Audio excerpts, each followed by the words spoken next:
Ethics.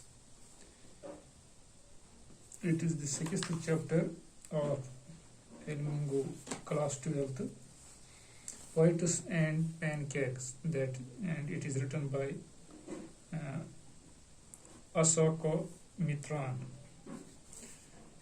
and he is a Tamil writer. He recounts his years at Gemini Studios in his book My Years with Boss, which talks of the influence of movies on every aspect of life in India.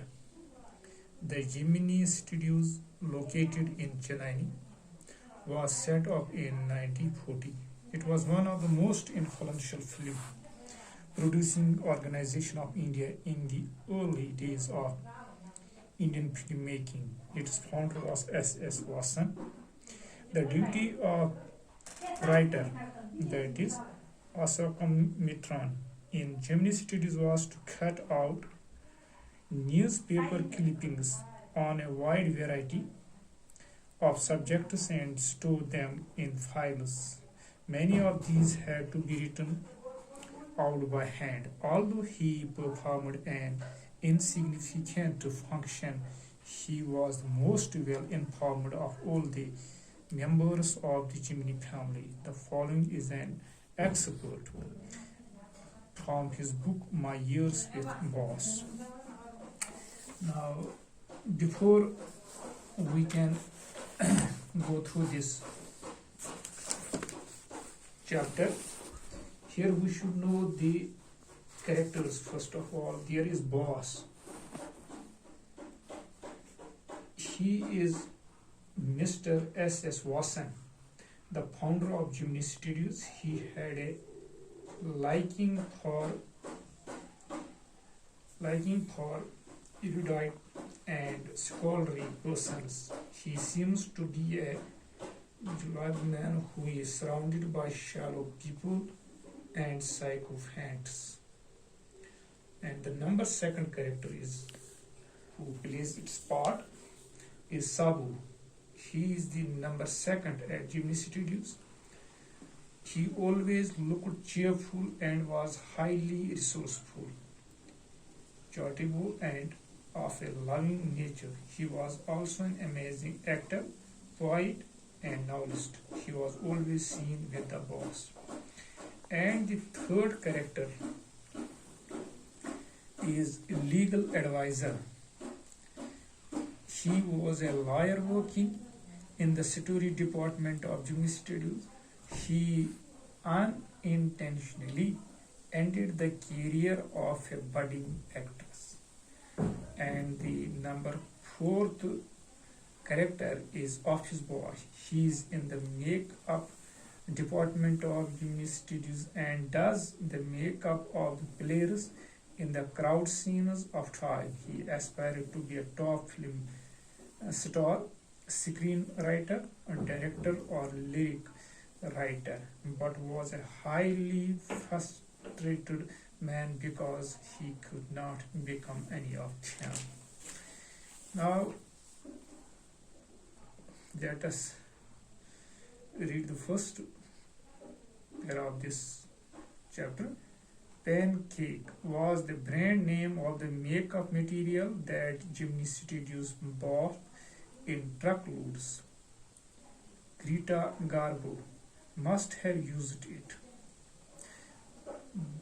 Greta Garbo is actually a Swedish actress. In 1954, she received an honorary Oscar for her unforgettable screen performance. The Guinness Book of World Records named her the most beautiful woman who ever lived. She was also voted best silent actress of the country. And now must have used it. Miss Gohar must have used it. Vijayanthamala must also have used it, but Rati Agnihotri may not have even heard of it. It shows simply its familiarity. The makeup department of the Gemini Studios was in the upstairs of a building that was believed to have been Robert Calvis stables. A dozen other buildings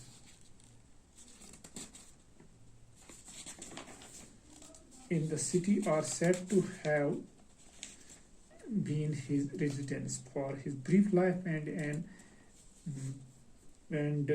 an even briefer city in Madras. And now Chennai. Robert Calais seems to have done a lot of moving besides fighting some impossible battles in remote corners of India and marrying a medium in St. Mary's Church in Fort St. George in Madras. Now, this very paragraph gives us a clear description of the makeup room. The makeup room looked like a hair cutting salon. It was crowded with large mirrors and flooded with light. It was not a very pleasing experience to get the makeup done because of the heat from the dazzling lights.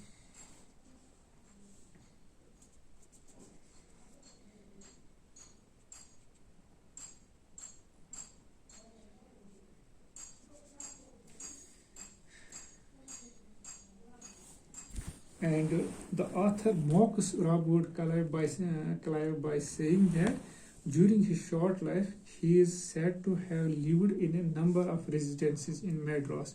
He fought battles and even got married here. Thank you.